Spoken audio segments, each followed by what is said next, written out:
안녕하세요. 고찬스피드입니다. 오늘 인공지능 컨텐츠 혁명에 대해서 얘기 드릴 분야는 웹툰입니다. 웹툰. 지난번까지는 MCN에 대해서 얘기를 좀 드렸는데, 오늘은 웹툰에 대한 얘기를 좀 드리도록 하겠습니다. 웹툰 분야도 다른 컨텐츠 분야와 마찬가지로, 웹툰을 소비자에게 추천하는, 추천에는 인공지능 기술이 이미 적용이 돼서 이제 활용이 되고 있죠. 그래서 추천이라고 하는 거에 인공지능 기술이 적용돼서 시장에서 이제 활용이 되고 있는 건 이미 상식적인 일이 됐기 때문에 더 이상 새로운 일도 아닌 것 같습니다. 추천. 점점 이제 추천 알고리즘이 발전하면서 추천이 되게 고도화되고 있는 상황인 거죠. 사실은 이제 추천에 관련돼서는 또 이게 사람을 편안하게 하는 부분도 있지만 사람을 좀 죄송합니다. 사람을 좀 피곤하게 하는 부분도 사실은 있을 수 있습니다. 추천은 아무래도 내가 어떤 거를 봤다고 얘가 이제 학습을 하면 그거와 유사한 걸 자꾸 보여주는데, 어떤 경우는 내가 다른 이유로 그때 이제 어떤 특정 영상을 봤는데 그 뒤로 이제 그 영상과 비슷한 걸 자꾸 이제 보여주는 게 마치 내 사생활을 얘한테 들키고 있다는 그런 느낌도 들고, 그 다음에 이걸 내가 계속 보고 싶지 않은데 계속 특정 분야의 콘텐츠만 자꾸 보여준다든지, 그 다음에 너무 이제 한쪽에 쏠린 것들만 자꾸 얘가 추천해 주는 거 아니냐, 이런 생각들을 좀 할 수도 있는 것 같습니다. 그런 걸 또 이렇게 약간 상세하기 위해서 이제 추천 그 알고리즘에 여러 가지 이제 새로운 걸 뭔가 추천할 수 있도록 한다든지, 여러 가지 더 이제 점점 발전하고 사람들이 지쳐하는 부분이나 싫어하는 부분에 대해서 그걸 이제 대응하는 그런 기술도 계속 발전되고 있긴 하지만, 어쨌든 단순 이렇게 이 사람이 뭔가 한번 봤던 그런 영상을 하고 유사한 걸 자꾸 보여주고 하는 거는 사람들한테 꼭 좋게 호감만을 일으키는 것 같지는 않습니다. 이게 조금 그거에 대해서 별로 좋아하지 않는 경우도 있긴 하지만, 어쨌든 이제 추천이라고 하는 게 영상 소비를 굉장히 촉진시키는 부분이 있기 때문에 실제적으로 추천은 굉장히 일상적으로 쓰는 것 같습니다. 근데 이제 오늘은 이제 추천에 대한 얘기를 드리려고 하는 건 아니고, 웹툰 제작을 하는데 인공지능 기술이 활용되는 그런 사례에 대해서 얘기를 좀 드리려고 합니다.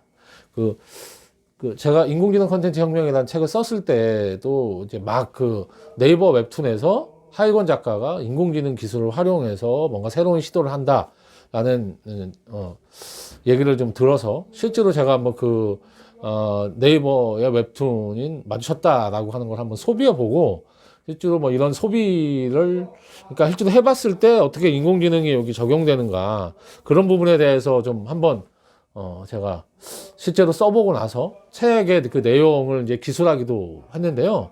그게 어떤 내용이냐면, 사실은 이제 웹툰을 보다가, 초반쯤에, 사진 스마트폰으로 이제, 이게 웹툰을 보다가 스마트폰으로 보는 사람이 자기 이제 셀카를 찍으라고 합니다.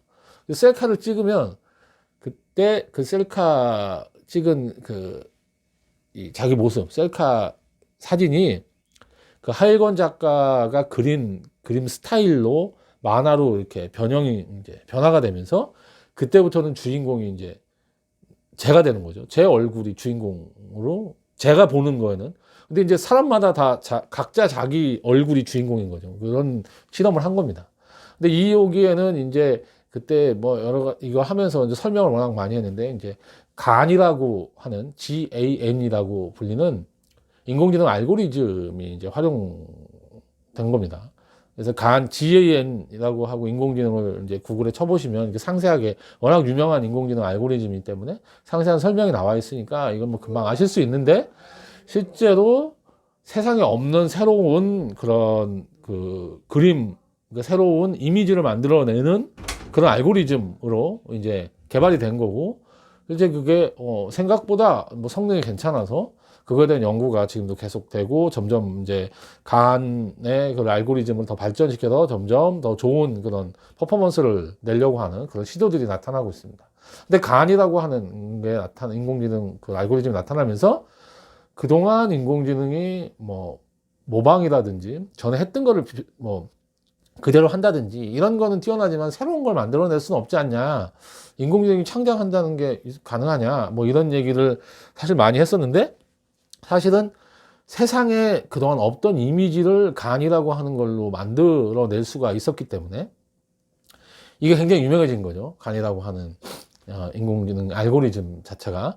그래서 이걸 활용해서 이렇게 이제 제 얼굴을 찍으면 그 제 얼굴을 그 하일권 작가라는 사람의 그 웹툰 그리는 스타일로 이렇게 얘가 인공지능이 학습을 해가지고 이미지가 들어오면 그 이미지를 하일권 작가 스타일로 만들어주는 겁니다. 그 간이라고 하는 건 어떤 이미지를 이렇게 딱 이렇게 그려서 보여주면 인공지능이 그거를 자기가 보고 그거를 이제 그 원하는 대로 그리는 인공지능이 있고 그 그림을 만들어내면 이미지를 만들어내면 그 이미지 그러니까 인공지능이 만드는 이미지를 보고 이게 원하는 거 원래 이미지하고 이렇게 좀 약간 달라라고 하는 걸 판별해서 이렇게 잘못했다고 지적해주는 인공지능이 있는 거죠. 판별하는. 그러니까 이제 생산자하고 이렇게 비판자가 이렇게 이 비평하는 사람이 하는 게 두 개가 붙어 있다라고 보통 얘기를 합니다. 그래서 이제 뭐 간에 대해서 설명할 때 도둑하고 뭐 경찰 이렇게 그 원래 개발자는 그렇게 얘기를 했다고 하더라고요. 그래서 이제 도둑은 계속 뭔가 도망가서 숨으려고 하고 찾으려고 하고 이런 것처럼 이미지가 만들어지면 그 만들어진 이미지에 이게 뭐가 이런 부분이 좀 얘는 좀 해서 이거는 가짜인 것 같아 라고 얘기하면 다시 이걸 비판을 받아들여서 그 부분을 약간 잘 개선해서 또 보여주면 또 보고 이건 이 부분이 가짜야. 그래서 이거를 계속 반복을 하는 거죠. 그러다 보면 굉장히 구별하기 어려운 실제 실제 이미지라고 생각할 정도 수준의 그런 이미지가 나타나게 만들어내는 뭐 그런 형태의 알고리즘, 단순화해서 얘기하면. 그래서 되게 유명해진 거니까. 간에 대한 연구는 지금도 계속되고 뭐 많은 분들이 연구를 하고 있다고 하더라고요. 물론 이거에 대해서도 여러 가지 뭐 문제가 있는 알고리즘이라고 얘기하는 분들도 좀 있는 것 같습니다. 어쨌든 얘기가 좀 딴 쪽으로 갔지만 이렇게 해서 하일권 작가가 웹툰의 인공지능 제작하는데 이제 인공지능 기술을 집어넣어서 이거는 이제 사람들한테 되게 웹툰을 즐기는 새로운 방법을 하나 이제 제시한 거죠. 내가 셀카로 찍은 나의 모습이 웹툰의 주인공으로 계속 이제 스토리가 전개되는 뭐 그런 건데 그건 그냥 잠깐 즐거움일 뿐이고.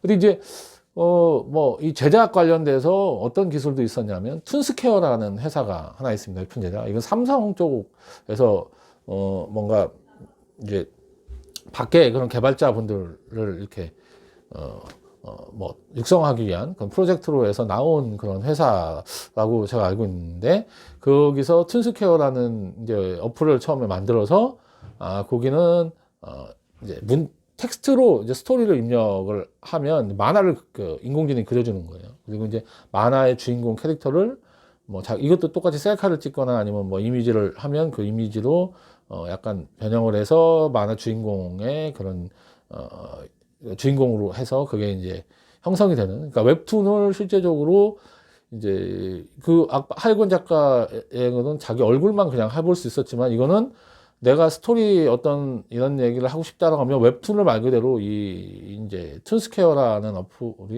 어플리케이션이 웹툰을 그려주는 거죠. 이게 약간 그러니까 사람이 내가 그 그림을 잘 못 그리더라도 이 어플이 이제 그림을 그려서 웹툰을 만들 수 있게 내가 이제 뭐 스토리를 난 짤 수는 있지만 그림을 잘 그리기 어려운 분들이 웹툰을 만들 수 있게끔 한 거고 이게 보니까 원래는 작년에 뭐 블로그에 보면 이거를 활용해서 내가 이렇게 만들어 봤다라는 분들이 있는 거 봐서는 저는 사실 이 어플을 사용해보지는 못했는데 이걸 했다는 분들 얘기를 들어봐서는 작년까지는 아마 이 어플이 있었던 것 같은데 지금 제가 찾아 들어가서 이제 보니까 이제 이 어플리케이션은 이제 좀 이제 없어졌는지 하여간 찾을 수가 없게 돼 있고 이 홈페이지에 들어가서 뭐 내 스토리나 이런 걸 하면 그 회사에서 그거를 이제 보고 회사에서 만들어서 이렇게 하는. 왜냐하면 이제 어플리케이션을 하다 보니 이게 이제 유료로 하기도 그렇고 뭐 그래서 여러 가지 뭐 사업을 하는데 문제가 있다고 오히려 생각을 했던 것 같아요. 그래서 직접 그거를 이제 의뢰를 하면 그걸 가지고 웹툰을 아마 이쪽에서 만들어서 이렇게 뭐 보여준다든지 해서 이걸 일종의 이제 소비자들한테 하는 어플리케이션이라기보다는 B2B 비즈니스를 하려고 하시는 게 아닌가, 회사에서. 그런 생각을 했는데, 뭐 제가 그 회사 분들하고 얘기를 한 건 아니라서 정확한 건 아닙니다. 근데 어쨌든 이렇게 제작에, 웹툰 제작에 인공지능을 활용해서 실제로 이제 내가 스토리만 구상을 내면 그 그림이라든지 그 뭐 이런 그 거기 나오는 인물 캐릭터라든지 이런 거를 실제로 만들어주고 하는 그런 기술이 이미 나와서 그게 이제 현재 활용이 되고 있고 비즈니스적으로도 지금 이제 시도가 되고 있는 거죠. 그래서 앞으로 웹툰 분야에서 인공지능 활용이라든지 이런 부분을 점점 더 저희가 많이 볼 수 있을 것 같고, 실제로 이제 제가 그런 말씀을 많이 들었는데, 인공지능 기술은 개발하는데 어쨌든 인력하고 시간하고 돈이 이제 투입이 됩니다. 그러니까 그런 투자를 한 만큼의 뭔가 거기서 이제 결과가 나와야겠죠. 매출이 나와서 돈이 이제 수익적으로 연결이 되어야만 사실은 의미가 있는 분야이기 때문에 실질적으로 투자를 해서 뭔가 의미 있는 그런 수익을 만들어낼 수 있는 분야부터 인공지능이 적극적으로 이제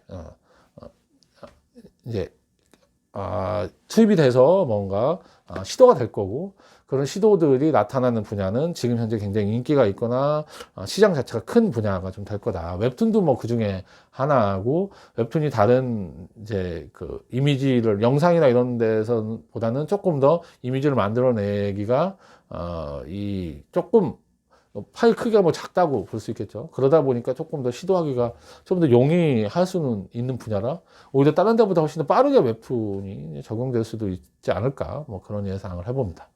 예, 오늘은 웹툰 분야에 활용된 인공지능 사례에 대해서 얘기를 드렸고요. 다음에는 또 인공지능이 다른 컨텐츠 분야에 활용된 사례를 가지고 또 얘기를 드리도록 하겠습니다. 들어주셔서 감사합니다.